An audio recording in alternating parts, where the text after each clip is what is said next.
आप सबने सुना है कि साधन धाम मोक्ष कर द्वारा,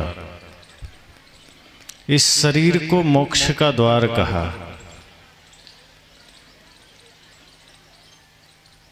लेकिन एक बात और है कि यह शरीर सिर्फ मोक्ष का ही द्वार नहीं है, यह शरीर नरक का भी द्वार है। अब वो हम पर निर्भर करता है कि हम मोक्ष की ओर जाते हैं या नरक की ओर जाते हैं। क्योंकि सिर्फ ये मोक्ष का द्वार होता तो कोई भी आदमी कुछ भी करता मोक्ष में ही जाता, लेकिन ऐसा नहीं है।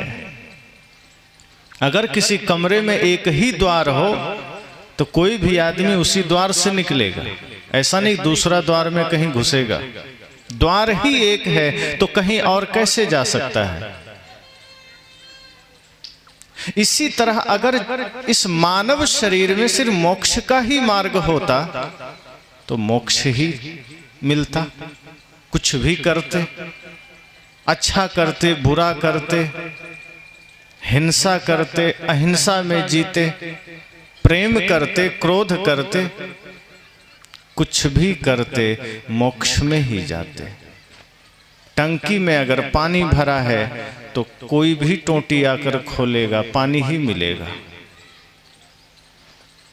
तो फिर जब बात यह है कि इस शरीर से मोक्ष भी घटित हो सकता है, इस शरीर से बंधन अर्थात नरक भी घटित हो सकता है, तो हम नरक ही क्यों चुनते हैं?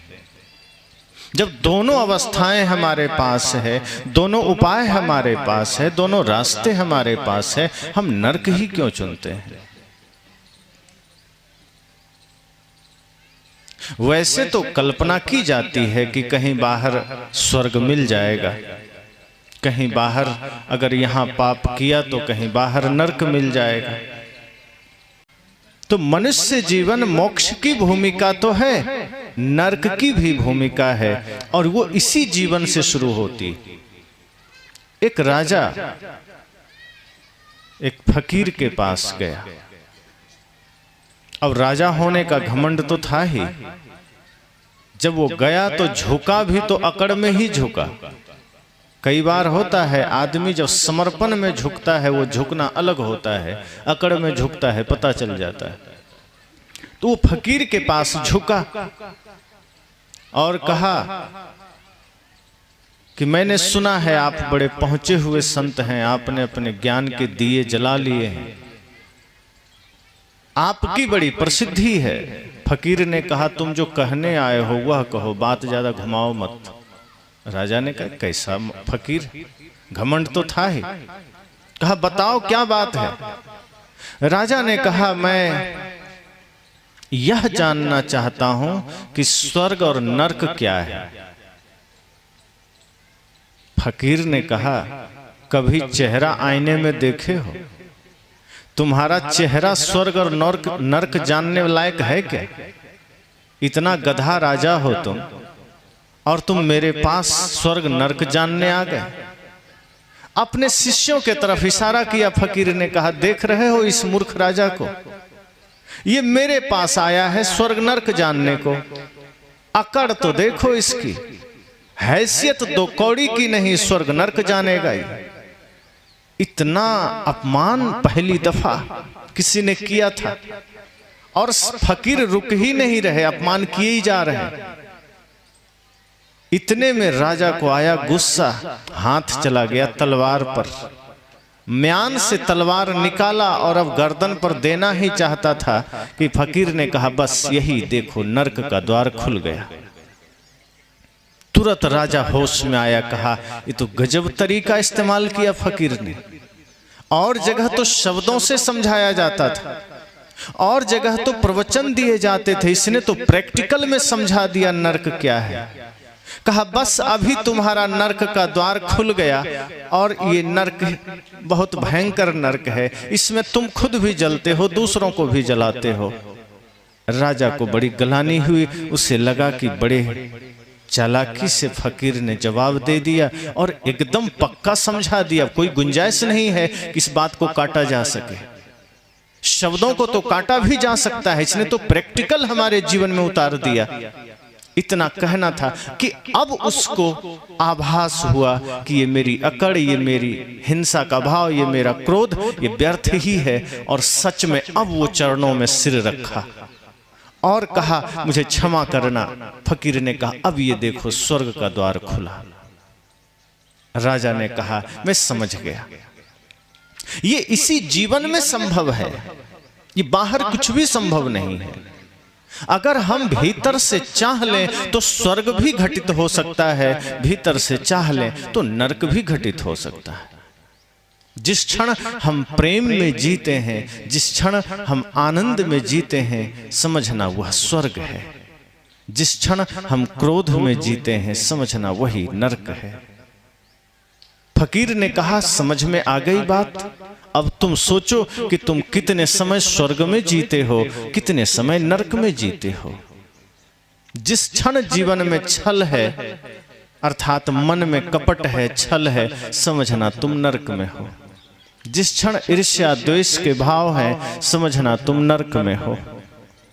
और जैसे ही प्रेम के भाव प्रकट हुए, समस्त सृष्टि के प्रति करुणा के भाव प्रकट हुए, समझना तुम स्वर्ग में हो। ये जीवन ही स्वर्ग और नरक का मार्ग है। जैसे घर आप बनाते हैं, सीढ़ी भी बनाते हैं, सीढ़ी से आप छत पर चले जाते हैं और उसी सीढ़ी से छत से नीचे भी आ जाते हैं। ऐसा नहीं करते हैं कि जाने के लिए अलग सीढ़ी और आने के लिए अलग सीढ़ी की आवश्यकता। ये मनुष्य जीवन भी सीढ़ी ही है। आप चाहें तो इसी जीवन से, इसी शरीर से मोक्ष के मार्ग को तय कर सकते हैं, और अगर चाहें तो इसी शरीर से नरक के द्वार तक जा सकते हैं। इसलिए संत ने कहा कि ये मत सोचना कि बाहर कहीं स्वर्ग मिलेगा, कहीं नरक मिलेगा। अगर इस जीवन में तुमने पाप किए हैं, इस जीवन में तुमने अधर्म किए हैं, तो यही स्वर्ग यही नरक दोनों मिलेंगे। अगर तुमने कुछ अच्छा किया तो स्वर्ग मिलेगा, बुरा किया तो नरक मिलेगा, और बाहर नहीं मिलेगा। बाहर किसने देखा और कौन जानता है। लेकिन आज दुनिया वर्तमान में स्वर्ग में जीना ही नहीं चाहती। आज हम सब वर्तमान में स्वर्ग चाहते ही नहीं हैं, हम मरने के बाद स्वर्ग चाहते हैं। इसलिए जब कोई मरता है तब लिखा जाता है स्वर्गीय अमुक आदमी। जीते जी किसी में लगा दो स्वर्गीय, लाठी ले खड़ा हो जाएगा। देखते नहीं अभी जिंदा है हम। मतलब जिंदा रहते रहते स्वर्गीय होने का कोई आभास, कोई भान, कोई ख्याल नहीं है कि हम जीते जी स्वर्गीय बन सकें, जीते जी स्वर्ग का जीवन जी सकें। कोई गुजर गया, आप कहते हैं फला आदमी शांत हो गया, मतलब जीवन भर अशांत था। और किसी आदमी से आप कहिए कि भैया आप कब शांत हो रहे हैं, वो कहेगा गजब आदमी हो तो। हम शांत होंगे तो क्या अशांत रहना चाहते? संत कहते हैं जीते जी अगर स्वर्ग उतर आया, जीते जी शांति आ गई, तो समझना जीवन सार्थक हुआ, समझना मनुष्य जीवन सार्थक हुआ। हम जीते जी न शांत होने की ओर हैं, न हम स्वर्ग की ओर हैं। और मरने के बाद स्वर्ग मिलेगा नहीं मिलेगा कोई गारंटी नहीं, क्योंकि जो आदमी गया वो आकर बताया भी नहीं कि हाँ स्वर्ग ऐसा है वैसा है। अपनी ही कल्पना है कि हाँ बाहर कहीं स्वर्ग है, किसी ने देखा तो नहीं, किसी को पता भी नहीं, किसी ने मैसेज भी नहीं भेजा कि अच्छा भला मैं स्वर्ग आ गया, किन्हीं से मुलाकात हुई, कोई सूचना नहीं। और नरक का भी कोई मार्ग नहीं बाहर, अर्थात जो कर्म हम यहाँ करेंगे उसका परिणाम हमें मिलता है, या फिर अगले जन्म में कुछ बचा खुचा मिल जाएगा। स्वर्ग नरक जैसा बाहर कोई चीज नहीं। एक आदमी ने कहा कि अभी तो अब चाहे जितना बढ़िया कर्म कर लें, एक कलयुग है, यहाँ कुछ नहीं हो सकता। जो भाग्य में लिख गया वही मिलेगा, दूसरा कुछ नहीं हो सकता, क्योंकि जमाना बड़ा खराब है। संत कहते हैं कुछ नहीं, आपका मन खराब तो जमाना खराब, आपका विचार खराब तो जमाना खराब, आपका मन बढ़िया ये जमाना बढ़िया हो जाता है। ये कलयुग हमारे मन की गंदगी से के सिवा कुछ नहीं। मन में गंदगी है, हम कलयुग बना लेते हैं। मन में स्वच्छता है तो सतयुग बन जाता है। सतयुग मतलब जहां सत्य है। और ऐसा कुछ नहीं जो कहा गया शास्त्रों में कि सतयुग में चारों चरण पुण्य से परिपूर्ण थे, कोई पाप नहीं था, या त्रेता में 3 चरण पुण्य से परिपूर्ण थे, 1 चरण पाप था। ऐसी कोई बात नहीं। आप गहराई से विचार करें तो सतयुग में भी अगर पाप नहीं थे तो आप देखें कि वहां अवतार हुए हैं। जबकि कल्पना यह की गई कि यदा यदा हि धर्मस्य ग्लानिर्भवति भारत अभ्युत्थानम अधर्मस्य तदात्मानं सृजाम्यहम् परित्राणाय साधूनां विनाशाय च दुष्कृतां धर्म संस्थापनार्थाय संभवामि युगे युगे। कि जब जब धरती पर पाप बढ़ता है तब मैं अवतार लेकर आता हूं, यह भगवान का अवतार होता है। अब इस परिप्रेक्ष्य में आप समझें कि सतयुग में तो कोई पाप नहीं था, चारों चरण पुण्य से पूर्ण था, फिर भी वहां 4 अवतार हुए, मच्छ, कच्छ, बराह और नरसिंह। तो कौन से पाप मिटाने के लिए 4 अवतार हुए? क्योंकि अवतार तो अधर्म बढ़ने पर होता है, पाप बढ़ने पर होता है। वस्तुतः हमारे जीवन में सदैव सतयुग, कलयुग, द्वापर, त्रेता का भाव चलता है। हम प्रेम में जीते हैं, वो सतयुग होता है। आज भी जितने लोग प्रेम, नियम, संयम में जी रहे हैं, जगत कल्याण के भाव में जी रहे हैं, समझना वो सतयुग में है। और जो व्यक्ति उस समय भी बड़े बड़े राक्षस हुए, हिरण्याक्ष, हिरण्यकश्यपु जैसे, वो उस समय समझना कलयुग में जी रहा था। वो था तो सतयुग में, लेकिन अगर उस समय वो बुराइयों में जी रहा था, उसके लिए वही कलयुग था। आज जो आदमी धर्म परायण होकर जी रहा है, आज जो आदमी न्याय प्रिय बनकर जी रहा है, उसके लिए आज सतयुग है। और जो व्यक्ति अधर्म कर रहा है, उसके लिए कलयुग है। स्वर्ग नरक आगे पीछे की बात नहीं, वो वर्तमान की बात है। आपके घर में प्रेम है, आपका घर स्वर्ग हुआ। आपके लोगों के साथ संबंध बढ़िया है, वो स्वर्ग है। स्वर्ग मतलब ही है जहां सदैव आनंद हो, जहां सदैव निर्मल मन, निर्मल वातावरण हो। और जहां तू मैं चल रहा, जहां गाली, हिंसा, कपट, नशा, दुर्व्यसन, मांसाहार, समझ जाना वो नरक का द्वार है। जहां बात बात में क्रोध है, खिन्नता है, जहां बात बात में घृणा है, समझना वो नरक का द्वार है। कहीं बाहर नहीं, किसी आकाश में नहीं, कहीं पाताल में नहीं, आपके ही भीतर है। तो मनुष्य जीवन स्वर्ग का भी कारण बन जाता है और ये नरक का भी कारण बनता है। लेकिन अधिकांश लोग अपने जीवन का उपयोग नरक में ही करते हैं। हम मनुष्य जीवन का सदुपयोग नहीं करते, हम मनुष्य जीवन का दुरुपयोग करते हैं। आपने सुना है तुलसीदास जी की वो बात कि बड़े भाग्य मानुष तन पावा। अक्सर मैं इस बात पर चर्चा करता हूं कि बड़े भाग्य से मनुष्य तन पाया, ये कहा हमारे संत ने। लेकिन आप जरा विचार करिए कि कोई आदमी इसी शरीर से हिंसा कर रहा है तो क्या वो बड़े भाग्य से पाया है? कोई आदमी इसी शरीर से चोरी कर रहा है तो क्या हम कहेंगे बड़े भाग्य से पाया है? बड़े भाग्य से यह मनुष्य जीवन तब सिद्ध होगा जब हम इस शरीर से भूखे को भोजन, प्यासे को पानी, नशा दुर्व्यसन से दूर, भाई से प्रेम, माता पिता गुरु की सेवा, राष्ट्र की भक्ति में लीन होंगे। तो समझना मनुष्य जीवन सार्थक हुआ, मनुष्य जीवन सौभाग्य से मिला। वरना अगर हमने इस शरीर से चोरी किया, इस शरीर से हमने छल किया, इस शरीर से हमने हिंसा की, तो फिर ये बात तो झूठी हो जाएगी कि सुर दुर्लभ सदग्रंथ है गावा, कि देवता के लिए भी शरीर दुर्लभ है और वो मनुष्य जीवन धारण करने के लिए तरसते हैं। तो कौन देवता चोर होने के लिए तरस रहा होगा?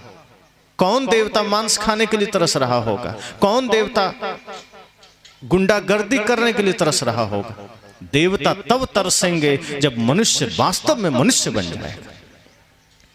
मनुष्य जीवन साधारण नहीं है। ऋषियों ने तो कहा मननात मनुष्य, मनन करते हैं इसलिए मनुष्य हैं। और हमने मनन करना, चिंतन करना छोड़ दिया, हम तो कुचिंतन में लग गए। हम आत्मचिंतन छोड़ दिए, जगत कल्याण के भाव हमने छोड़ दिया। इसलिए मनुष्य जीवन की महत्ता इसमें नहीं है कि बस पा लिया काम हो गया। मनुष्य पा लेना, मनुष्य जीवन पा लेना बड़ी बात नहीं है। जैसे मिट्टी है तो मिट्टी मात्र मिट्टी है, लेकिन उसी मिट्टी को कोई कुम्हार हाथ में लेता है और उससे घड़ा बना दिया तो वो मिट्टी का परिष्कृत रूप हो गया, अब वो किसी के काम आ गया घड़ा के रूप में। लेकिन उसी मिट्टी से किसी ने चिलम बना दिया तो वो मिट्टी का दुरुपयोग हो गया, अब वो गांजा पीने के काम में आएगा और वो किसी का कलेजा जलाएगा। घड़ा में जल रखा, गर्मी में शीतल जल किसी के हृदय को शीतल किया, उसी से कुम्हार ने चिलम बनाया, किसी के हृदय को जलाया। तो सोचो, मिट्टी तो मिट्टी थी, उसका परिष्कृत रूप घड़ा हो गया और उसका दुष्कृत रूप चिलम हो गया, तो किसको सार्थक कहेंगे? मिट्टी मात्र मिट्टी है, मिट्टी। लेकिन जब उसका कोई आकार हो गया, मूर्ति का, घड़े का, दिए का, उसकी कीमत बढ़ गई। मनुष्य मात्र मनुष्य है। जब इसमें सद्गुण आ गए, सत्य आ गए, अहिंसा आ गई, तो मनुष्य जीवन कीमती हो गया। एक आदमी ने कहा मैं मांस छोड़ दिया, मैं बड़ा धार्मिक आदमी हूं। मैंने कहा मांस छोड़ा है, मांस छोड़ना बस धार्मिकता की पहचान नहीं होती। अब मांस छोड़ दिया मतलब ठीक है, तुम आदमी हो कि तुम अब जानवर वाला काम नहीं करते, राक्षस वाला काम तुम नहीं करते। कल मैंने कहा था कि पाखंड छोड़ दिया, अच्छी बात है। इसी तरह अगर कोई कहता है मैंने मांस छोड़ दिया, मैंने नशा छोड़ दिया और धार्मिक हो गया, धार्मिक होना इतना सरल नहीं कि नशा छूटा और धार्मिक हो गए। नशा छूटी मतलब अब तुम सिर्फ आदमी हो पाए हो कि हाँ अब मनुष्य जीवन में हमने आया, लेकिन मनुष्य जीवन का सदुपयोग अभी करना बाकी। मनुष्य जीवन में रह करके कुछ दुर्गुण हमने छोड़े, मतलब अब मनुष्य जीवन तैयार है कुछ अच्छा करने को। अब ये मिट्टी साफ हुई, अब ये मिट्टी फ्रेश हो गई, अब इससे कुछ अच्छा किया जा सकता है, अब इससे कुछ अच्छा मार्ग चुना जा सकता है। अब सिर्फ ये भूमिका बनी है कि आपने बुराइयां छोड़ दी, अब कुछ अच्छे मार्ग में लगना है, अब कुछ अच्छे चिंतन में लगना है। तो मनुष्य जीवन का अर्थ है कि आप जब इसका सदुपयोग करते हैं तब मनुष्य पूरा हुए, वरना मनुष्यता जब तक नहीं जगेगी ये शरीर पाना सिर्फ सार्थकता नहीं है। इसलिए जानवर में और मनुष्य में भेद है। जानवर प्रकृति से ही जैसे ही जन्म लेता है उसमें पूरे गुण आ जाते हैं, कोई गुण कम नहीं रहता। लेकिन जब मनुष्य धरती पर जन्म लेता है तो पूरे गुण उसमें नहीं आते, उसे साधना से, तपस्या से सिद्ध करना पड़ता है। मनुष्य को तप करके अपने जीवन में प्रेम उद्घाटित करना पड़ता है, धर्म उद्घाटित करना पड़ता है, ये जन्म से नहीं आता। लेकिन जानवरों में जो गुण है वो जन्म से आ जाता है, उसको कहीं कुछ करना नहीं पड़ता। इसलिए ऋषियों ने मनुर्भव कहा कि मनुष्य बनो। अब कोई मनुष्य है उसको क्यों कह रहे हैं मनुष्य बनो? शक्ल से तो मनुष्य है ही, फिर संतों ने मनुर्भव क्यों कहा कि मनुष्य बनो क्यों कहा? किसी कुत्ता को क्यों नहीं कहा कुकुर भव? वो तो कुत्ता है ही, उसको तो नहीं कहा कि चलो भाई कुत्ता अभी पूरा कुत्ता नहीं बना, अब थोड़ा दिन लगेगा कुत्ता बनने में, वो तो जन्म से कुत्ता है। किसी गधा को नहीं कहा गर्धभ भव कि तुम गधा बनो, वो तो गधा है ही, बल्कि आदमी को कहा जाता है तुम गधे की तरह क्यों कर रहे हो। किसी गधे को तो कभी नहीं कहा तुम आदमी की तरह क्यों कर रहे हो, क्योंकि गधा पूरा गधा है, वो कभी आधा नहीं है। कुत्ता में पूरा कुत्तापन है, बिल्ली में पूरा बिल्लीपन है, बैल में पूरा बैलपन है। बैल को आपने कभी नहीं देखा कि नहीं अभी ये बैल पूरा नहीं बना, समय लगेगा, अभी बैल होने में टाइम है। जानवर अपने प्राकृतिक गुणों से भरपूर है, उसमें जो गुण चाहिए वो जन्मजात है, लेकिन मनुष्य में नहीं है। मनुष्य को सिद्ध करना पड़ेगा अपने चरित्र से, अपने विचार से, अपने चिंतन से कि हाँ अब मैं भी मनुष्य हो गया। जब तक जीवन में हिंसा है, जब तक जीवन में नशा है, दुर्व्यसन है, तब तक समझना मनुष्य मनुष्य ना हुआ, वो अभी अपनी स्थिति से नीचे है। इसलिए संत कहते हैं कि मनुष्य जीवन मोक्ष का द्वार तो है, लेकिन यदि मनुष्यता नहीं आई, प्रेम नहीं जगा, तो ये भयंकर नरक का भी द्वार है।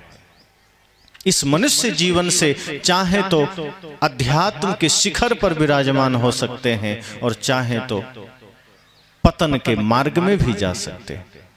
शक्ति तो है भीतर, सामर्थ्य भी है भीतर।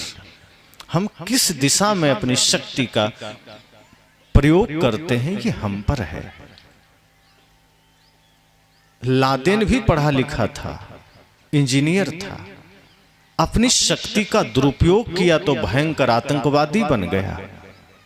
अब्दुल कलाम ने अपनी शक्ति का सदुपयोग किया, वो पूजनीय बन गए। हम जिस तरीके से अपने जीवन को ढालने का प्रयास करेंगे, जीवन उस दिशा में चलेगा। ये आपके हाथ में है। और मरने के बाद स्वर्ग मिलेगा कि नरक मिलेगा, इस चक्कर में पड़ना नहीं। मरने के बाद अगर ये सोचेंगे कि चलो अभी जितना पाप किया, बेटे को समझा जाएंगे कि मरने के बाद मेरा पिंड दान कर देना तो शायद स्वर्ग मिल जाएगा, ये बिल्कुल बकवास बातें हैं। आप अगर जीवन रहते कुछ अच्छा करेंगे तो स्वर्ग है, और मरने के बाद कोई उपाय नहीं है, कोई नहीं बदल सकता। किसी के जीवन में कोई परिवर्तन नहीं आ सकता। सदगुरु इसलिए कहते हैं, जियत न तरे मुए का तरी हो। जीते जी उपाय है, जीते जी चाहो तो जीवन को स्वर्ग बना दो, जीते जी आप नरक बना रहे हो। संत कहते हैं नरक क्यों बना रहे हो? मौका मिला है, अवसर मिला है, जीवन को स्वर्ग बनाओ। और स्वर्ग ऐसे थोड़े बनता है। स्वर्ग बनता है तप से, स्वर्ग बनता है संकल्प से। यह विचार करना होगा कि मनुष्य जीवन अस्थाई नहीं है थोड़ा, फिर भी हम इसको गंदा किए जा रहे हैं, तमाम तरह के दाग लगाए चले जा रहे हैं, कचरा भरे चले जा रहे हैं। ये मनुष्य जीवन को हम बेदाग बना सके तो स्वर्ग का द्वार भी खुलेगा, अन्यथा कदम कदम पर नरक हम खड़ा करते हैं। तो मनुष्य जीवन का सदुपयोग करें। मनुष्य जीवन का दुरुपयोग करेंगे, मनुष्य जीवन का कहते हैं ना गलत इस्तेमाल करेंगे, तो यही जीवन जो स्वर्ग का द्वार खोल सकता था, भयंकर नरक का द्वार खोलेगा। घर का, परिवार का, समाज का, सबके संकट का कारण ये मनुष्य जीवन से हम बन जाते हैं। जो जीवन मिला है अपना परिवार, समाज और राष्ट्र का उद्धार के लिए, कल्याण के लिए, उसी शरीर से हम विनाश में लग जाते हैं, उसी शरीर से हम विध्वंस में लग जाते हैं। इसलिए संत कहते हैं कि मनुष्य जीवन कर्म की भूमिका तो है कि यहां से आप कर्म करते हैं, स्वतंत्र हैं आप, कोई आप पर नियंत्रण नहीं कर पाता। इसलिए आदमी चाहता है तो पाप के मार्ग पर चला जाता है, कोई रोक नहीं सकता। लेकिन ध्यान रखना, कर्म करने में तो स्वतंत्र हैं, लेकिन फल फिर आप स्वतंत्र हो जाएंगे। किसी को गाली देने में आप स्वतंत्र हैं, आप दे सकते हैं, उस समय कोई दिक्कत नहीं, लेकिन देने के बाद आप स्वतंत्र हो गए। अब जो फल मिलेगा भोगने के लिए तैयार रहिए। छल करने में स्वतंत्र हैं, चोरी करने में स्वतंत्र हैं, कोई दिक्कत नहीं, आप कर सकते हैं, आपका जीवन है। लेकिन अगर एक बार बुरा कर्म कर दिया, अब कोई रोक नहीं सकता फल पाने से, कोई बचा नहीं सकता। कर्म एक बार हो गया, चाहे वो बुरा हो चाहे अच्छा हो, अब उसका फल मिलेगा, चाहे कितने भी उपाय कर लें, कितने भी यत्न कर लें। तो तय तो खुद को करना है कि हमें इस जीवन को बनाना क्या है, हम इस जीवन को गंदा ही क्यों बनाएं।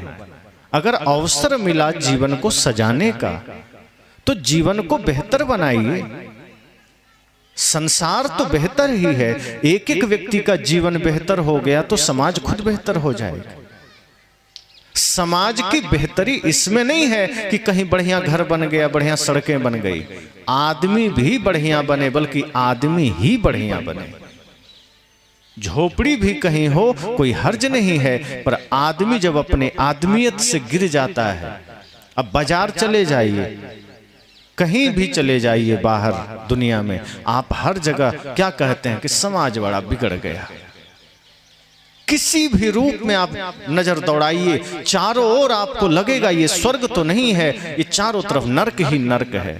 चारों तरफ हाय तौबा मचा है, कोई किसी को सुनने को राजी नहीं, कोई किसी के साथ देने को राजी नहीं। एक दूसरे पर पांव रखकर आगे बढ़ने की होड़ है। स्वार्थ परता इतनी बढ़ गई कि अपने ही माता पिता को सुनने को कोई राजी नहीं, अपने भाई को सुनने को राजी नहीं, गुरु को सुनने को राजी नहीं। बाजार में ही देखिए आदमी कितना असावधान हो गया। आदमी जैसा कुछ नहीं, बल्कि जानवर भी चलते हैं तो एक दूसरे में जल्दी नहीं टकराते, उस सावधानी से चलते हैं। एक व्यक्ति पीछे होता है, 100-200 जानवर है, गाय है, भैंस है, बकरी है, शांति से सब चला जाता है रोड में। लेकिन 100-200 कहीं आदमी इकट्ठा हो जाए, उसको संभालना कठिन हो जाता है। जबकि उसके पास मनन की शक्ति है, चिंतन की शक्ति है, दिमाग है, फिर भी कठिन हो जाता है। सदगुरु कहा करते थे 100 जानवर पालना बड़ा सरल है, पर 2-4 आदमी को पालना बड़ा कठिन हो जाता है। क्यों कठिन होता है? आज आप बाजार में जाएं तो कहां किससे टकरा जाएंगे समझ नहीं आएगा। भीड़ में कौन चढ़ बैठेगा, गाड़ी वाला कि पैदल वाला कि साइकिल वाला, मोटरसाइकिल वाला। लगता है हम आगे तो हम आगे, सब जल्दी में है। धर्म प्रधान देश हमारा, सबसे ज्यादा ज्ञान का भंडार हमारे देश में, और यहाँ का आदमी इतना असावधान, यहाँ का आदमी इतना जीवन के प्रति लापरवाह, इतना संवेदनहीन कि बाहर कहीं ऐसा नहीं है। दूसरे देशों में आप जाइए, मजाल है सड़क में कोई आपसे टकरा जाए, और मजाल है कि कहीं आपको गंदगी मिल जाए। यहाँ तो जिधर जाइए पान गुटखा खाकर थूका हुआ मिलेगा। और बाहर तो छोड़ दीजिए, विद्यालय जाकर देखिए, विद्यालय की दीवारें कई जगह रंगी हुई मिलती है। एक जगह तो इतना पान गुटखा खा के थूका हुआ था कि हमने कहा ये कौन सा रंग से रंगवाए हो भाई दीवार, थोड़ा नीचे लाल है ऊपर सफेद। तो लोग शर्मिंदा हुए कि नहीं ये गुटखा खाया गया। तो कौन खाया? तो मास्टर कहते हैं पता नहीं कौन खा गया। मैं कहा अच्छा कुछ दूसरे लोग यहाँ रहते हैं? तब झेप गए, अर्थात पता चल, उन्हें लगा कि यहाँ गलती हो रही है। मैंने कहा शिक्षा का मंदिर है, आप इतनी असावधानी कैसे कर सकते हैं? इस मंदिर में आप थूके जा रहे हो, बाहर के मंदिर को साफ किए चले जा रहे हैं। अरे इसको साफ रखो। तो अब तो इतना असावधानी बढ़ गई कि आदमी घर हो, बंगला हो, सड़क हो, थूके जा रहा है, कचरा फैलाए जा रहा है, एक दूसरे से टकराए जा रहा है। आदमी कहता है क्या करें, देश खराब हो गया, सरकारें खराब हो गई। अरे तो सरकार क्या करेगी भाई? सफाई अभियान चल गया, साफ कर दिया गया, और साफ करते ही कोई जाके थूक दिया। ट्रेनों में देखो कौन चल रहे हैं, पाकिस्तान के लोग चल रहे हैं कि बांग्लादेश के लोग? अपने ही लोग चल रहे हैं। बस में बीड़ी पी रहे हो, थूक रहे हो, ट्रेन में गंदगी फैला रहे हैं, वही कचरा कर रहे हैं। अब क्या सरकार कूड़ादान लेके पीछे पीछे घूमे कि जहां मन करे तुम डालो? वो तो सावधानी ही रखने को कहेगी। अब मोदी जी आ जाए कचरा पेटी लेकर के, भैया सबके पीछे मैं घूम रहा हूं, डालो इसी में। उस सावधानी ही तो बताया जाएगा। संतजन सावधानी बता रहे हैं, सरकारें सावधानी बता रही है। सदगुरु कहते हैं आपको जागना पड़ेगा। कोई सरकार आ जाएगा, सफाई नहीं आ सकती जब तक आदमी की चेतना नहीं जगेगी, जब तक आदमी का मन साफ नहीं होगा, बाहर सफाई उतरेगी नहीं। या तो कड़े कानून बनाना पड़ेगा कि थूका तो 10,000 का जुर्माना लगेगा, तो डर से आदमी थूकना छोड़ देगा। लेकिन चेतना अगर जग जाए तो आदमी खुद भी साफ रहेगा, बाहर भी सफाई उतरेगी। और मन जब साफ होगा तो ये हिंसा रुक जाएगी, मन जब साफ होगा तो ये छेड़खानी रुक जाएगी, तो ये जो सड़कों में बहन बेटियों को नजर झुका के चलना होता है ये बंद हो जाएगा। ये जो गरीब लोगों को हाथ जोड़ के रहना पड़ता है वो रुक जाएगा, मन साफ हो जाए तो। ऑफिस दफ्तरों में जो घूस देने पड़ते हैं वो रुक जाएगा। ये जो शराब के थैलियों पर वोट बिक जाते हैं वो रुक जाएगा। ये बाहर जितने भी भ्रष्टाचार हैं, बाहर जितने भी कचड़े हैं, बुराइयां हैं, जब मन साफ होगा वो रुक जाएगा। संत कहते हैं मनुष्य जीवन कर्म की भूमिका है। मन साफ करना, जीवन साफ करना, अच्छे कर्म करना। बुरे कर्म करोगे उसकी झलक हर जगह दिखेगी। मन गंदा है, पूरा जगत गंदा बनेगा। ये जगत अच्छा बनता है आपके अच्छा बनने से। कहीं अच्छा घर बन गया इसका मतलब जगत अच्छा नहीं हो गया। आपका घर बढ़िया है, आपका नगर बढ़िया है, सब बिल्डिंगें अच्छी अच्छी बन गई, गाड़ियां बढ़िया हो गई, ट्रेन चलने लगी, लेकिन आदमी अगर वही है तो शहर को गंदा करेगा, क्योंकि शहर की पहचान आदमी से होती, भवनों से नहीं होती। आज अगर कोई भी व्यक्ति गलत करता है, इसका जिम्मेदार सिर्फ वो अकेला नहीं होता, घर समाज सब हो जाता है, और उसका भुगतभोगी भी सब हो जाता है। ऐसा नहीं कि एक आदमी पाप किया तो बाकी किसी को कोई लेना देना नहीं, नहीं, सब लोग जुड़ जाते हैं। इसलिए मनुष्य जीवन मिला है, ये भाव रखिए कि ये जीवन फिर मिले ना मिले, पता नहीं कब विराम हो जाए। तो जीवन को हमें बेहतर बनाना है। जीवन के साथ हम खिलवाड़ किए चले जा रहे हैं, हम जीवन को बेहतर करने को सोचते ही नहीं, हम इसे नर्क पर नर्क बनाए चले जा रहे हैं और सोचते हैं सब बढ़िया हो जाएगा, सोचते हैं देश बढ़िया हो जाएगा, समाज बढ़िया हो जाएगा, गांव घर बढ़िया हो जाएगा। आपके गांव में कोई सरपंच बन गया, वो अकेला क्या करेगा? कोई विधायक है, अकेला क्या करेगा? कोई मुख्यमंत्री अकेला क्या करेगा? आपको ही बना दिया जाए, आप अकेला क्या करेंगे? एक एक व्यक्ति को जागना पड़ेगा। घर घर तब बनता है जब रहने वाले व्यक्ति का मन ठीक हो जाए। समाज तब सुधरता है जब एक एक व्यक्ति के जीवन में सुधार आ जाए। वरना अगर एक भी व्यक्ति गलत कर रहा है, वो जगह की बदनामी होती है। अब यहाँ कोई एक व्यक्ति गलत किया, हो सकता है ज्यादा कोई बात नहीं होगी, लेकिन इस क्षेत्र का कोई व्यक्ति दिल्ली में रहे किसी कॉलेज में, और वो कॉलेज में गलती कर बैठा, तो लोग क्या कहेंगे? सबलगढ़ के लोग ऐसे होते हैं, पूरे सबलगढ़ को दोष दे दिया। गलती तो एक आदमी ने की है, दोष पूरा सबलगढ़ का हो गया। बल्कि मध्य प्रदेश ही कह देगा वो, और कोई मध्य प्रदेश का आदमी अमेरिका में रहता हो और गलती करते पकड़ा गया, तो वहां लोग क्या कहेंगे? भारत के लोग ऐसे होते हैं। पूरा भारत दोषी बन गया, एक की गलती से पूरा देश का सिर झुक गया। गलती तो खुद किया, इसलिए कभी यह न सोचिए कि हमारे जीवन में बुराई है तो उसका जिम्मेदार हम ही हैं। पूरा गांव, नगर, बस्ती, देश बन जाता है। अपने को आप ठीक करेंगे, अपने जीवन में आप पवित्रता उतारेंगे, तो उसका भी फल सबको मिलता है। इसलिए यह नहीं सोचना है कि हम जैसा हैं ठीक है, जो करेंगे ठीक है, आगे प्रशासन ठीक करे, समाज को प्रशासन ठीक करे। अब जैसे लोग शराब पी रहे हैं, अब प्रशासन पर क्यों निर्भर हैं कि वो डंडा मारे तो ही शराब छोड़ेंगे? पहले ही छोड़ दो, गलत है, छोड़ दो। उसके पीने से धन की हानि है, सम्मान की हानि है, स्वास्थ्य की हानि है, सब कुछ की तो हानि है, कोई फायदा तो है नहीं। एक आदमी ने कहा क्या करें, बड़ा टेंशन है, इसलिए पी लेते हैं, तो कुछ देर के लिए कनेक्शन कट जाता है दिमाग से। हमने कहा टेंशन है, ध्यान करो। ध्यान सारे टेंशन की दवा है, और ये ऐसा है जो जीवन में कभी तुमको टेंशन नहीं होगा। टेंशन मिटाने के लिए दारू पीने की क्या जरूरत है? पैसा लगा करके बीमारी खरीदना, अपमान प्राप्त करना, और अगर आपका बेटा सीख गया पीने को तो शिकायत करोगे क्या करें, बेटा बिगड़ गया। तो खुद शराब पी रहे हो तो बेटा क्या दूध पिएगा? वो भी तो शराब ही पिएगा। एक आदमी डांस करता था, बेटा करने लगा, कहा गुरुजी हम तो चाहते थे बेटा बुद्ध भगवान की तरह शांत जीवन जिए, ये तो डांस करने लगा। मैं कहा तुम खुद डांस करते हो तो बेटा तो भांगड़ा करेगा, चिंता मत करो, अब वो बुद्ध बनेंगे। तुम महाबुद्ध हो, बेटा बुद्ध बनेगा। खुद ज्ञानी बनो, खुद जीवन में परिवर्तन लाओ।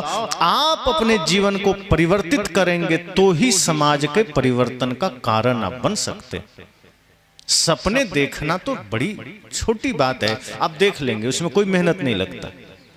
सपने देखने में कोई मेहनत थोड़े लगता है। एक आदमी ने कहा मैं सोच रहा हूं अमेरिका चला जाऊं। मित्र ने कहा तो अमेरिका क्यों, जब सोचना ही है, पैसा थोड़े लगता है। चांद पर सोचो कि मैं सोचता हूं चांद पर चला जाऊं। भाई रियल में जाना हो तो मेहनत है, अब सोचने का कोई पैसा लगता है। चांद सोच लो, मंगल सोच लो। तो सपने देखने का कोई पैसा नहीं, कोई मेहनत नहीं। रियल में कुछ करना हो तो मेहनत लगती है। आदमी कहता है मैं सोचता हूं घर बढ़िया बन जाए, कैसे बन जाएगा? आदमी सोचता है मैं सोचता हूं मेरा बेटा बढ़िया बन जाए, कैसे बन जाएगा? कहने से, सोचने से। आपको वो त्याग, वो तपस्या, वो साधना अपने जीवन में उतारना पड़ेगा। इस मनुष्य जीवन की कीमत को समझना पड़ेगा। खुद राक्षस बने बैठे हैं, बेटा देवता बन जाए, यह संभव है। आपको अपने भीतर दिव्यता उतारनी पड़ेगी, आपको अपने भीतर सद्गुण उतारने पड़ेंगे, तपस्या में जीवन उतारना पड़ेगा। एक माँ बाप का मतलब इतना नहीं है कि बस बेटे को जन्म दे दिया और जैसा जिए, सपना देखना है बैठ करके कि बेटा बढ़िया बने। बेटा बढ़िया बने उसके लिए माता पिता को बढ़िया बनना पड़ता है। बेटा चरित्रवान बने उसके लिए माता पिता को चरित्रवान बनना पड़ता है। इसलिए आप चाहते हैं घर बढ़िया बने, तो घर सिर्फ ईंटों से नहीं बना करता, सीमेंट से नहीं बना करता। घर अब ऐसे, इससे बेहतर मकान, पार्क कई जगह मिल जाएगा। बगल में ही आपका कोर्ट बना है, वहां जाके कोई पूजा नहीं करेगा, क्योंकि पत्थर, दीवारें और क्वालिटी तो बहुत अच्छा बन गया, लेकिन जहां संत का चरण पड़ता है, जहां दिव्यता उतरती है, वो तीर्थ बन जाता है, वो मंदिर बन जाता है, वो तपोभूमि बन जाता है। वहां लोग शीश झुकाते हैं। ईंट, पत्थर, सीमेंट और पर्दे और टाइल्स और मार्बल से कोई जगह का महत्व नहीं होता। महत्व होता है कर्म से, चरित्र से। अगर महान चरित्र है तो कोई नदी के किनारे भी बैठा हो वो तीर्थ बन जाता है। आज जितने भी तीर्थ हैं जिनकी महिमा हुई, वो ऐसे नहीं हुई, कोई ना कोई तपस्वी संत वहां तपस्या की, आज वो तीर्थ बन गए। आज ये सुखशाला आश्रम ये तीर्थ है, तीर्थ धाम है। यहाँ लोग श्रद्धा से शीश झुकाते हैं। जहां भी आश्रम है, जहां संतों ने साधना की है, संतों ने तपस्या की है, अर्थ इतना ही है कि उन्होंने अपने जीवन का सदुपयोग किया। तो अपना तो जीवन बदला ही समाज में भी बदलाव का कारण बने। यहां एक तपस्वी महान ऋषि ने कितने लोगों के जीवन में तपस्या का मार्ग दिया, जीवन जीने का मार्ग दिया, इसलिए यह तीर्थ बना। आप अपने जीवन में अगर चाहते हैं कि ऐसी ही शांति और सदैव आनंद की वर्षा हो, आपको भी तपस्या में उतरना पड़ेगा। आपको भी अपने जीवन को बदलना पड़ेगा। घर तो स्वर्ग बनेगा ही, घर बाहरी चीजों से नहीं बनता। आप बाहर की चीजों से सजा तो सकते हैं, घर की सुंदरता बढ़ा सकते हैं, लेकिन वो सुंदरता कागज की फूल की भांति होगी। जैसे यहाँ जो फूल लगे हैं, इसमें कोई सुगंधी नहीं है, जो प्लास्टिक के फूल हैं, और रियल फूल भी लगे हैं, इसकी सुंदरता है। और जो प्लास्टिक फूल हैं वो कभी नहीं मुरझाएंगे, वो सदा एक जैसे रहेंगे, लेकिन उसमें जीवन नहीं है। भूल से भी उस पर भंवरे नहीं पहुंचेंगे। भंवरों को पता है वो नकली है, लेकिन आदमी नहीं समझ पाता। जो फूल जिंदा है वो थोड़े देर के लिए ही सही, उसकी महत्ता है, उसकी पहचान है। भंवरे पहुंच जाते हैं क्योंकि उसे पता है ये जिंदा है। हम बाहर से कितनी भी सजावट कर लें, कितनी भी खूबसूरती पैदा कर लें, लेकिन जब तक हमारा विचार सुंदर नहीं बनेगा, जीवन में कभी प्राण जागृत नहीं हो सकता, जीवंतता नहीं आ सकता, आनंद नहीं आ सकता। घर नर्क ही बना रहेगा। इसलिए तो लोग कहते हैं कि 7 स्टार होटल भी चले जाओ, लेकिन अगर वहां भाव नहीं है तो वहां आपको वो आनंद नहीं मिलेगा जो एक झोपड़ी में मिल सकता है, जहां भक्ति है, प्रेम है, श्रद्धा है। इसका मतलब है कि बाहर की चीजों से समाज नहीं बनता, आपके जीवन से बनता है, आपके आचरण से, आपके व्यवहार से बनता है।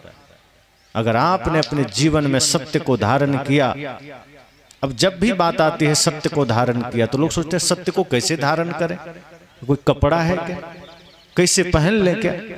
तो सत्य कपड़ा नहीं है। आपके जीवन में जो सत्य आएगा तो इतना ही होगा कि आपके जीवन से विकार मिट गए, समझना। सत्य का आगमन का मतलब है कि फिर आपके जीवन में सदैव प्रेम का भी आगमन होगा, आपके जीवन में आनंद का भी आगमन होगा, अहिंसा का भी आगमन होगा। क्योंकि सदगुरु कहते हैं सांच बराबर तप नहीं, सच आया कि आपका हृदय निर्मल हुआ, सच आया कि आपका मन निर्मल हुआ, सच जागृत हुआ कि आपका जीवन सबसे जुड़ जाएगा, समस्त सृष्टि से जुड़ जाएगा। सत्य आया कि झूठ विदा हुआ, प्रकाश के लिए सोचना नहीं पड़ता। प्रकाश हुआ कि अंधेरा मिटा, सत्य जागृत हुआ कि सारे विकार मिटे, फिर ईर्ष्या मिटी, द्वेष मिटा, नफरत मिटी, घृणा मिटी। सत्य आया, समस्त सृष्टि आपका परिवार बना, वसुधैव कुटुंबकम का भाव जगा। ये पूरी पृथ्वी अपना परिवार है, यह भाव जगा। सत्य आया, इसका प्रमाण यही है कि आदमी मनुष्य हुआ, उसमें मनुष्यता आई। अहिंसा, प्रेम, करुणा, ये सब एक दूसरे के भाग हैं। एक भी जीवन में उतरा वो सारे सद्गुण उतर आएंगे। एक भी दिया जला सारे दीप जल उठेंगे। इसलिए जब भी बात आती है कि सत्य को धारण करो, इसका मतलब इतना ही है, मन को निर्मल करो, मन को पवित्र करो, मन को निर्मल करो। इसका अर्थ इतना ही है कि किसी के लिए भी मन में कोई कटु भाव नहीं, किसी के लिए मन में कोई छल, कोई द्वेष, कोई ईर्ष्या के भाव नहीं। जहां भी जिधर भी देखो सबके प्रति प्रेम, करुणा के भाव। और इस मनुष्य जीवन का सदुपयोग यही है कि अपने जीवन को सजाइए, अपने जीवन को संभालिए, बदलिए, तब यह मोक्ष की भूमिका बनेगा। वरना यह नरक की भूमिका बनते जा रहा है। हम नरक का पूरा उपाय कर चुके हैं, इसलिए आज आदमी जीते जी नरक बना रहा है और मरने के बाद तो नरक हो ही रहा है, अगला जन्म भी नरक का ही मिलेगा। इसलिए आज समाज में जितनी भी बुराइयां व्याप्त हो रही है, जितने भी नरक का वातावरण बन रहा है, ये किसी जानवर के वजह से नहीं है। संतों ने कहा है ना, जंगल सदृश हो गया बाजार देखिए, है खून से सना हुआ अखबार देखिए। आईने में आएगी तस्वीर आपकी, आईने में आएगी तस्वीर आपकी। एक बार देखिए चाहे 100 बार देखिए, जंगल सदृश हो गया बाजार देखिए। कभी कहते हैं कि आपके बाजार, आपका गांव, आपका शहर जंगल जैसा हो गया। हालांकि जंगल का अर्थ यहाँ वो नहीं है जो वर्तमान में जंगल है। जंगल बेहतर है, वहां आपको आनंद है, आदमी जंगल जाता है, शांति पाता है। जंगल का अर्थ यहाँ इतना ही है कि जहाँ खून खराबा है, छल है, कपट है, लूट है, घुसखोरी है, मिलावटबाजी है, हिंसा है, हत्या है, चारों तरफ वही भय, आतंक का वातावरण है। ये आपके घर, नगर, शहर, बाजार का हालत है। अखबार उल्टो हर दिन सुबह, तो ऐसा कोई अखबार नहीं, ऐसा कोई पन्ना नहीं जिस पर हत्या, लूट, मार, बलात्कार की खबरें न छपी हो, जहां घूसखोरी की खबरें न छपी हो। है खून से सना हुआ अखबार देखिए। अगर हमारा चेहरा ही खराब है तो दर्पण में एक बार देखो चाहे 100 बार देखो, वही तस्वीर आएगी। अगर हमारा मन खराब है तो समाज में वही माहौल बनेगा जो हमारा मन का है। इस समाज तो दर्पण है, हम जो होते हैं वही समाज में परिलक्षित होता है। समाज में कोई पाप दूसरा नहीं कर जाता, हम वही देखते हैं जो हम हैं। इस समाज में वही घटित हो रहा है जो हम हैं। इसलिए मैंने कहा कि ध्यान दीजिए, ये मनुष्य जीवन सौभाग्य का बन सकता है, ये मनुष्य जीवन मोक्ष का द्वार बन सकता है, ये मनुष्य जीवन स्वर्ग का द्वार बन सकता है। क्यों नरक बनाना? अवसर है, मौका है, उपाय है। अगर आपके पास कोई एक हाथ में सोना रखा हो और कोई एक हाथ में मिट्टी रखा हो, आप क्या चुनेंगे? निश्चय ही आप सोना की तरफ हाथ बढ़ाएंगे। कोई एक हाथ में कागज रखा हो और कोई एक हाथ में नोटों का बंडल रखा हो, आप नोट छुएंगे। लेकिन जीवन को क्यों नरक में डाल रहे हैं? एक तरफ स्वर्ग, एक तरफ नरक, हम नरक की तरफ जा रहे हैं। एक तरफ मोक्ष, एक तरफ बंधन, हम बंधन की तरफ जा रहे हैं। जीवन में भी तो 2 अवसर मिले हैं, जीवन में भी तो 2 द्वार हैं, 2 लक्ष्य हैं। फिर हम गलत को ही क्यों चुन रहे हैं? फिर हम नरक की ओर क्यों जा रहे हैं? हम उन महान संदेशों को क्यों स्वीकार नहीं करते जो हमें प्रेम के मार्ग पर ले चले। इस जीवन की महत्ता, इस जीवन की सार्थकता तभी होगी और तभी देवता तरसेंगे, वरना चोर बनने के लिए कोई नहीं तरसता।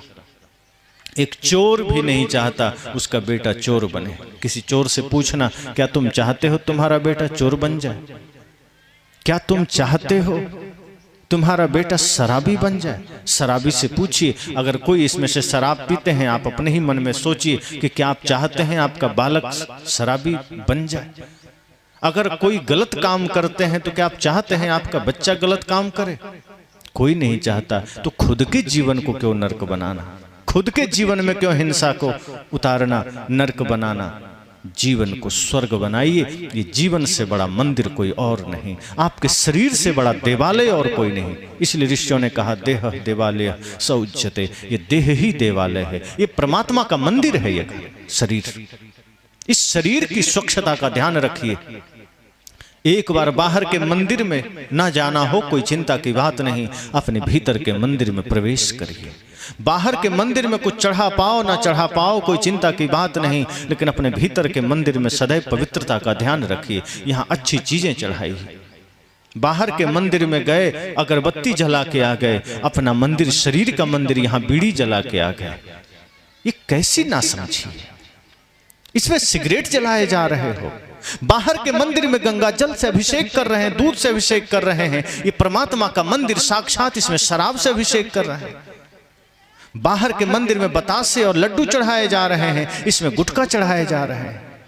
संत कहते हैं जीवन का सदुपयोग करना। ये जीवन, ये शरीर आपका सबसे बड़ा मंदिर है, ये परमात्मा का घर है। हर घट में परमात्मा बैठा है और आप में भी परमात्मा का निवास है। इसलिए अपने शरीर को बर्बाद मत करिए, अपने शरीर को। और आपसे महत्वपूर्ण नहीं है कुछ। अगर आपने संकल्प ले लिया, नशा छूट सकती है, दुर्व्यसन छूट सकते हैं।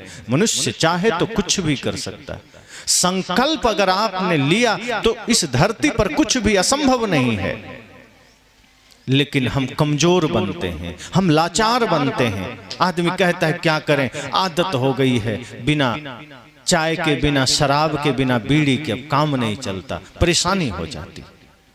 इतनी गुलामी भी ठीक नहीं है आदतों की। ये गुलामी ही तो है और यही नरक का माध्यम बनेगा। संकल्प लीजिए कि यह शरीर इतना खूबसूरत मिला, इतना पावन मिला प्रकृति के द्वारा, हम इसको नरक बना रहे हैं। जब जन्म हुआ तो कोई दोष था क्या? शराब, नशा, दुर्व्यसन, गुटखा, बीड़ी, तंबाकू कुछ भी नहीं था। प्रकृति ने कितना प्यारा जीवन दिया। इसमें दुनिया भर के कुसंग में पढ़ करके गंदगी भर गई। कुसंग से गंदगी आ गई। कुसंग मिला, शराब पी लिया। कुसंग मिला, गुटखा खा लिया। कुसंग में क्यों जाना? आदमी कहता है क्या करें, मित्र लोगों के साथ शराब पीना पड़ गया। तो ऐसे को मित्र क्यों कहते हो? दुश्मन समझना उसे। जो तुम्हारे जीवन में शराब का कारण बना हो, जो तुम्हारे जीवन में गुटखा का कारण बना हो, वो तो मित्र तो कदापि नहीं हो सकता। लेकिन समस्या यह है कि मित्र की बात काटी कैसे जाए। कोई भी आदमी पहली दफा गुटखा खाया होगा, मित्र नहीं खिलाया होगा। कोई शराब पिया होगा, किसी मित्र ने ही पिलाया होगा। उसे मित्र मत कहना। वो जीवन का सबसे बड़ा दुश्मन है जो आपको कुसंग के मार्ग पर ले जाता है। मित्र वह है जो आपको सचेत करता है, सावधान करता है, आपको जागृत करता है। जो आपको गलत मार्ग पर जाने नहीं देता, वो मित्र है। और वो अगर है तो वैसे को मित्र बनाना, और वैसा कोई नहीं है तो बिना मित्र के रह लेना। लेकिन ऐसे मित्र की जरूरत नहीं जो आपको नशा दुर्व्यसन की ओर ले जाए।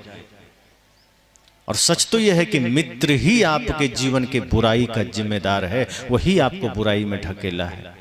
अगर कोई दुश्मन आपको अमृत भी देगा तो आप कहिएगा पता नहीं जहर मिला के दे रहा होगा, नहीं पिएंगे। लेकिन दुश्मन से भयंकर दुश्मन मित्र है जो आपके जीवन में दिए जा रहा है। एक एक बुराइयां आप लिए जा रहे हैं।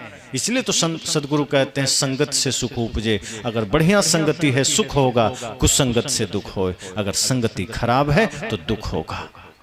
इसलिए सजग होइए, सावधान होइए। 2 दिन का सत्संग है इस पावन तपोभूमि में। ध्यान रखना, ये भूमि भी ऊर्जा से परिपूर्ण है, तप से परिपूर्ण है, साधना से परिपूर्ण है। और उसी साधना की भूमि में संतों के ज्ञान भी आपको मिल रहे हैं। यह मौका अगर खो गया, यह अवसर अगर खो गया, पता नहीं दोबारा कब मौका मिले, कब अवसर मिले। इस जीवन को सजाने का उपाय यही है, कोई बाहरी नहीं, बाजार में नहीं। आप सबलगढ़ जाकर पूछेंगे जीवन को सजाना है, वो भी बहुत चक्का रह जाएगा कि शरीर को सजाने की व्यवस्था तो है, तमाम तरह के क्रीम पाउडर दे देगा, इत्र दे देगा, कपड़े दे देगा, जूता चप्पल दे देगा, लेकिन जीवन कैसे सजाया जाए ये किसी मार्केट में नहीं मिलेगा। जीवन को सजाना है अर्थात आचरण को सजाना है, मन को सजाना है, ये सत्संग रूपी बाजार में आपको उतनी ही एकाग्रता से बैठनी है ताकि आप यहाँ से सजावट के शब्द सुन सकें, सूत्र समझ सकें, जो आपके मन को सुंदर बनाता है, जो आपके मन को पावन बनाता है। तो मन को पावन बनाइए और जीवन को इस दिशा में मोड़िए कि यह मनुष्य जीवन सार्थक हो सके, मुक्ति का मार्ग इस जीवन से हम तय कर सकें, हमारा शरीर सौभाग्यशाली बने। और सौभाग्यशाली तब बनेगा जब हम इस शरीर का सदुपयोग करेंगे, जब हम इस शरीर से स्वर्ग का वातावरण तैयार करेंगे। कदम कदम पर जो नरक हम बना रहे हैं ये भयंकर दुखदायी होगा। इसलिए दुख मुक्ति का मार्ग है कि जीवन में प्रत्येक पल प्रत्येक क्षण मन को निर्मल बनाइए। निर्मल मन ही स्वर्ग का कारण है, पवित्र मन ही स्वर्ग का कारण है। जहाँ प्रेम है, सत्य है, वहीं स्वर्ग है। जहाँ क्रोध है, ईर्ष्या है, द्वेष है, वहीं नरक है। बस।